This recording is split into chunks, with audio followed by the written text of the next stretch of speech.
देखो छोटू, एक समोसा। धन्यवाद चाचा। कोई बात नहीं, चलो काम पे वापस। हाँ चाचा।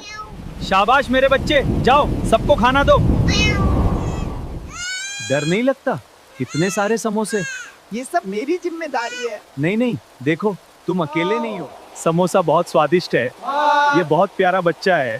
धन्यवाद। तुम्हारा काम बहुत अच्छा है। अभी बिल्ली बोलेगा। अगर हमारा मेहनत आप लोग को अच्छा लगा हो, थोड़ा दया आया हो तो हमारे चैनल को सब्सक्राइब कर देना, लाइक कर देना, शेयर कर देना प्लीज।